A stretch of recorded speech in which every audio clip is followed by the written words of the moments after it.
Hello everyone. तो जैसा आपको टॉपिक दिख रहा होगा आज का, देख लो। आज है 15 जनवरी, इंडियन आर्मी डे, ठीक है, जनवरी 15। तो ये जो इवेंट चल रहा है ये है 77th, ठीक है, 77th इंडियन आर्मी डे का इवेंट जो है आज का डेट ये चल रहा है, 77th नंबर वाला है, ठीक है। क्या हुआ था इसका बैक डेट बताता हूँ आपको। जैसे हमारा कंट्री को इंडिपेंडेंस मिला है 15 अगस्त 1947 को मिला।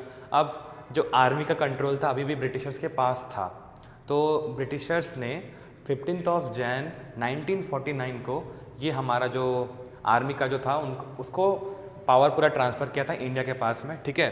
तो 15 जनवरी 1949 इस दिन ही जाके ट्रांसफ़र किया हमारे को, मतलब हमारे पास खुद का आर्मी या मिलिट्री पावर हमारे को मिला, ठीक है। इसलिए हम लोग मनाते हैं हमारा इंडियन आर्मी डे। और किसको मिला, कहाँ से मिला, तो हमारे वो फ्रांसिस बुचर जो थे उनसे मिला है। किसको, के एम करियप्पा को मिला है, ठीक है।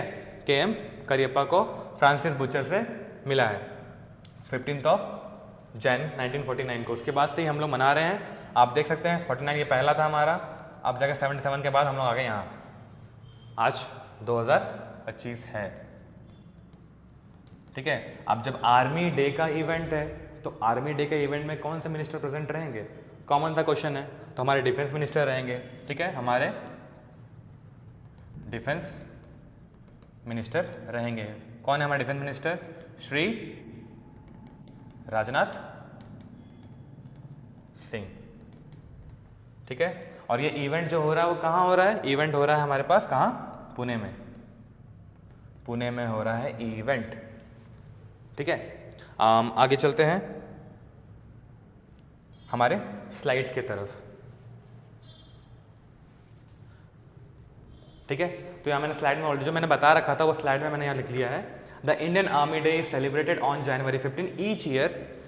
The celebration started in 1949 as that is when the Indian Army's command was handed over from a British Army officer General Sir Francis Butcher. मैंने बता रखा था ये वाला आपको फैक्ट ऑलरेडी। ये हमारे हैं सर फ्रांसिस बुचर, ठीक है। सर फ्रांसिस बुचर से कहाँ पे आया पावर, लेफ्टिनेंट जनरल के एम करियप्पा। मैंने बताया था कब आया था, 15 जनवरी को आया था। और कौन से ईयर में, 1949। इंडिपेंडेंस कब मिली हमें, 15 अगस्त 1947। और लगभग देखा जाए तो ये 1.5 साल का टाइम आर्मी उनके कंट्रोल में ही था, ठीक है। यहाँ पे और कुछ फैक्ट नहीं, मैं ऑलरेडी इसका निचोड़ आपको बता चुका था पहले ब्रीफ इंट्रोडक्शन में। आगे चलते हैं, ठीक है।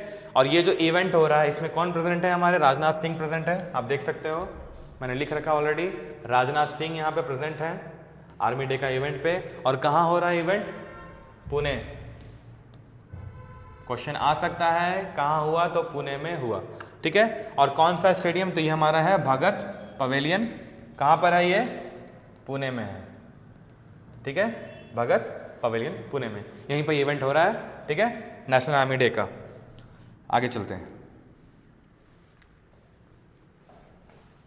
हाँ, द थीम इज समर्थ भारत सक्षम सेना। समर्थ भारत सक्षम सेना, ये थीम क्यों रखा गया, आप इसके अंदर का बात जानो। समर्थ मतलब कैपेबल, इंडिया खुद कैपेबल है सब कुछ करने के लिए खुद। तो ये कहाँ का फैक्ट चल रहा है,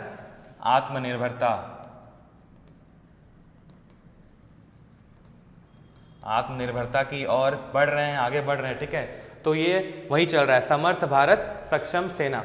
और ये जो इवेंट हो रहा है हमारा आर्मी डे का, इसमें क्या हो रहा है कि सारा जो रामायण महाभारत जितना भी पुराना मतलब माइथोलॉजिकल फैक्ट्स, या हमारा रिसेंटली जो हमारा आफ्टर जो इंडियन इंडिपेंडेंस ये वॉर जो हुआ था, Indo China war, Indo Pakistan war, जो भी सारे वॉर्स हुए हैं, सारा को यूज़ करके, सारा को दिखा के कैसे हमारा वॉर का स्ट्रेटेजी होगा, उन सब चीज़ों के बारे में यहाँ पे डिस्कशन चल रहा है। और नाम दिया गया है इस बार, क्या नाम दिया गया है, गौरव गाथा। मतलब हमारे आर्मी का गौरव, जिन्होंने गौरव हासिल किया है उसका पूरा गाथा गाया जाएगा, समझ रहे हो ना। देखो आ गया, बताया ऑलरेडी, गौरव गाथा, ठीक है। The theme in focus for the Gaurav Gatha event draw inspiration from Hindu scriptures, Ramayan and Mahabharat, ठीक है, रामायण और Mahabharat plus as well as modern Indian warfare, ठीक है। हम लोग जितना हमें आर्मी ने जितना हमें प्राउड फील करवाया, गौरव फील करवाया, उसी का गाथा गाया जाएगा। नाम से पता चला गौरव गाथा मतलब बखान करना, और समझ रहे हो ना। और जो थीम्स क्या क्या रहेंगे इसके, जैसे प्राचीन रणनीति, बोलते हैं रणनीति बनाना है, युद्ध लड़ना है और शौर्यता दिखानी है, तो वो सारा कुछ यहाँ पे पुराना वो जो माइथोलॉजिकल जो टर्म्स थे जो हम लोग महाभारत वगैरह में देखे हैं, सुनते हुए, वो वाला चीज़।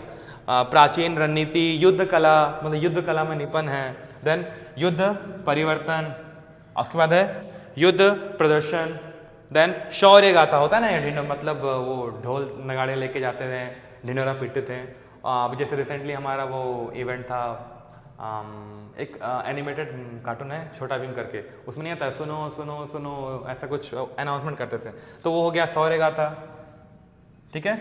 उसके बाद है विजयोत्सव, जीतने के बाद पार्टी। आगे चलते हैं, ओके नहीं हटा ये वाला, वेट, हाँ। उसके बाद आवर ऑनर्स एंड अवार्ड्स, जो हमारे बोलते हैं ना अवार्ड मिलते हैं, परमवीर चक्र, शौर्य चक्र, अशोक चक्र, कीर्ति चक्र, सारे जो चक्र मिलते हैं, तो रैंकिंग में हमेशा प्रॉब्लम होता है कि क्या रैंक है नहीं है, तो वो सारा चीज़ देखते हैं। तो दो तरह का ऐसा अवार्ड मिलता है, एक होता है war time highest gallantry award, और दूसरा होता है पीस टाइम, वॉर टाइम और पीस टाइम, ठीक है। तो वॉर टाइम में जो अवार्ड है वो है हमारा पहले परमवीर चक्र, जो कि मिलता है, और बहुत अच्छा काम करने पर, हमारे देश को प्राउड फील करवाने पे शहीद हो जाते हैं, मर जाते हैं हमारे सिपाही लोग बॉर्डर पे। उसके बाद आता है महावीर चक्र, परमवीर चक्र के बाद है हमारा महावीर चक्र, उसके बाद हमारा आता है वीर चक्र, ठीक है। परमवीर चक्र, महावीर चक्र, फिर आता है वीर चक्र, देन अशोक चक्र आता है, देन कीर्ति चक्र, देन शौर्य चक्र, ठीक है। ये हमारे रैंकिंग के ऑर्डर पे चल रहा है, हमारा चक्रास के बारे में, जितना हमें चक्र आर्मी में मिलते हैं, ठीक है, उसके बारे में ये है। और ऐसे ही इंफॉर्मेटिव वीडियोस देखने के लिए हमारे चैनल को सब्सक्राइब कीजिए और शेयर कीजिए वीडियो को। Thank you.